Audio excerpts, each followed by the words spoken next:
एक कुत्ता गली में मारा घूमता है, एक कुत्ता कार में घूमता है। वो प्रारब्ध, मनुष्य नहीं। मनुष्य में दो भाग्य और कर्म दोनों के लिए रखा गया है। अगर हमारा भाग्य जोरदार पड़ गया तो हमारे कर्म फेल हो जाएंगे, और कर्म जोरदार पड़ गया तो भाग्य को दबा देगा।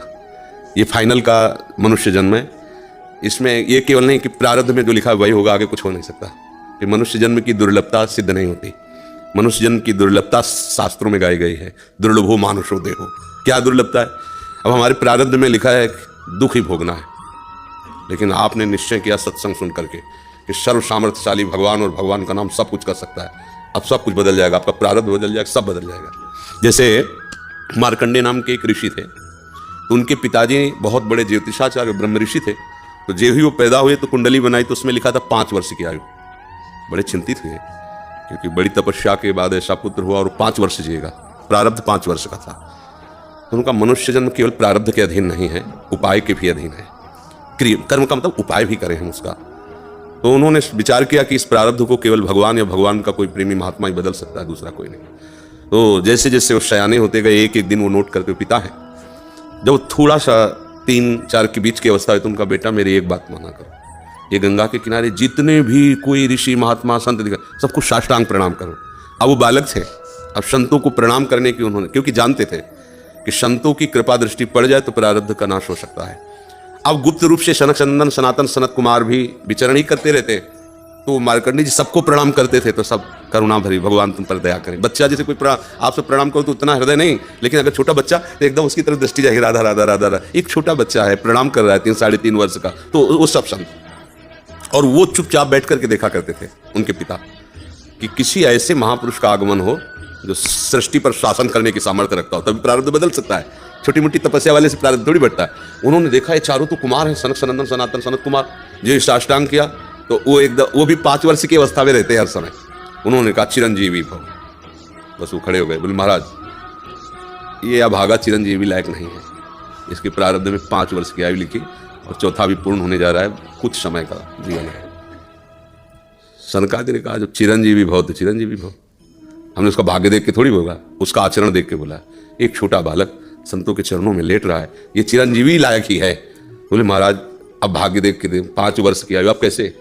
तो उनका हम वो तिथि वो तारीख तुम निकालना, और उस तारीख को हम भी आएंगे। भगवान शंकर के मंदिर में भगवान शंकर के लिंग को ऐसे गले लगवा के बैठालना, हम भी वहीं रहेंगे, देखते हैं कैसे मृत्यु ले जाएगी इस बालक को।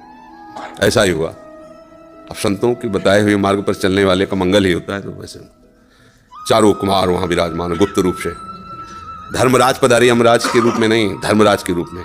क्योंकि पर वो ये दृश्य देखकर घबरा गए, और मृत्यु के भी काल के भी महाकाल भगवान शंकर हैं। उनका स्मरण किया कि भगवान आपके ही विधान का हम पालन करते हैं, जो आप आज्ञा करते हैं। 5 वर्ष की आयु है, आयु आज खत्म होने जा रही है, समय पूरा हो गया, पर मेरी ताकत नहीं कि आपसे छीन कर मैं ले जाऊं आपको गले लगाए हुए ऐसे। तो प्रभु आप प्रकट होइए और बताइए कि हम आपके कानून का कैसे पालन करें। अगर हम अभद्रता करते हैं तो आपकी मर्यादा जाती है, अगर मैं अपने आपके कानून का पालन नहीं करते तो धर्म का नाश होता है। तो भगवान शंकर प्रकट हुए और उन्होंने कहा कि तुम्हें कोई परेशानी की बात नहीं। 5 वर्ष की आयु ना, मेरी आयु की 5 वर्ष इसको जोड़ लीजिए। भगवान के लिए कहा मेरे हिसाब से। भगवान को जानते, जब यहाँ का पूरी सृष्टि का विनाश होता है ना, तो इतना होता है, निमेष इतने, जैसे भागवत में आता है ब्रह्मलोक में एक कमल की पंखुड़ी ऐसे छेदी गई तो मृत्युलोक का 1 वर्ष और वहां का इतना समय। तो भगवान का निमेष और ब्रह्मा की पूरी की आयु व्यतीत हो गई। आज भी अविनाशी हैं मार्कंडेय ऋषि, आज भी विराजमान है। क्या हुआ? क्रियमाण ने जोर कर दिया, प्रारब्ध का नाश हो गया। जो प्रारब्ध 5 वर्ष का था वो अविनाशी हो गया, अमोघ हो गया। तो हम केवल पशुवत प्रारब्ध भोगने नहीं आए हैं, हम नए प्रारब्ध की रचना भी करने आए हैं।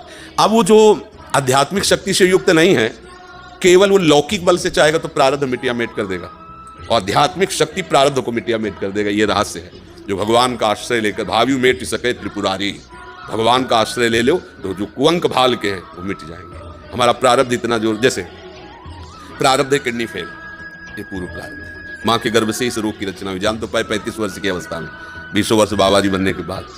अब मांगते खाते अपने भजन मार्ग में चलते रहे, अब किडनी खराब हो गई। अब क्या? ये तो सब रुपये का खेल इसमें, ये तो इसमें धन चाहिए, हमारे पास कुछ नहीं। अब हम जिनके आश्रित थे उन्होंने खेल बदला, ये सब व्यवस्था कर दी। ये हमारे प्रारब्ध में नहीं था, प्रारब्ध में तो दुर्गति थी, दोनों किडनी फेल हैं। लेकिन आश्रय जिनका लिए उन्होंने चैप्टर बदल दिया। अब देखो किडनी खराब है, 2 बजे से दिनचर्या चल रही, 2 बजे रात से। ये किडनी वाले पेशेंट की दिनचर्या होती है क्या 2 बजे रात से? तो ये है इनके चरणों का बल और ये हमारा बल। हमारे बुरे कर्मों का फल हमको मिल रहा है और उनके आश्रित हैं, तो ऐसे हमारा जीवन कट रहा है, ऐसे गोद में लिए काट रहे हैं। तो हम केवल प्रारब्ध के ही अधीन नहीं, हम कोई पशु नहीं है, मनुष्य जन्म में मिला है। हम नया कर्म करें ऐसा कि हमारे प्रारब्ध, बुरे प्रारब्ध का नाश हो जाए। हम ऐसे भगवान का आश्रय लेकर भजन करें कि हमारा अच्छा भगवान सब कुछ है। जैसे आपको धन चाहिए तो लक्ष्मीपति है, यश चाहिए तो पुण्य श्लोक है, उन्हीं की कीर्ति से समस्त शास्त्र भरे हुए। जो चाहिए रूपवान, गुणवान, धनवान, वैभवान, वो सबके समुद्र हैं, उनका आश्रय ले लो, सब कुछ हो जाएगा। अब अगर केवल धन पर लक्ष्य रखोगे और भगवान का आश्रय नहीं लिया तो बुरे कर्मों से भी तुम नहीं बच पाओगे। अब उपाय ये करना चाहिए कि हमारे नए कर्म ऐसे बलवान होने चाहिए कि जो बुराइयां हमसे पीछे हुई वो हमें परास्त न कर पाए। अगर हम यश चाहने की कोशिश करें तो भगवान का नाम कीर्तन करें, गुण और संयम से रहें, सबको सुख पहुंचाएं, अपने आप यश होगा। और अपने यश के लिए हम दंभ पाखंड करें तो बाद में ऐसी कालिक होती कि ना लोक के रह जाओगे ना परलोक के रह जाओगे। तो हमें यश चाहिए, धन चाहिए, सुख चाहिए, तो एकमात्र भगवान का सहारा लेकर हम भागवतिक आध्यात्मिक कर्म ऐसे करें जिससे सबका मंगल हो जाए, सबको सुख प्राप्त हो जाए। जैसे हमें अच्छा भोजन चाहिए तो दूसरे की थाली से छीने नहीं, अपनी थाली का दूसरे को पवा दे। अब तुम्हारे लिए जो व्यवस्था होगी बड़ी हाई क्लास की होगी, क्योंकि वो सरकारी होगी। वो देख रहा है ना तुम दूसरों के लिए अपने सुख का त्याग कर रहे हो, तो तुम्हें कभी दुखी देख ही नहीं सकता।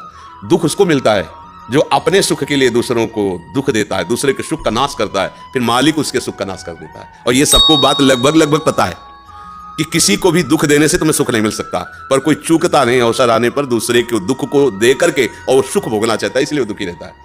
अगर चतुरता आ जाए, विवेक आ जाए और विवेक पूर्वक को अपने कर्म को संभाल ले तो बुरा प्रारब्ध भी टल जाएगा, मंगल ही मंगल, आनंद ही आनंद रहेगा।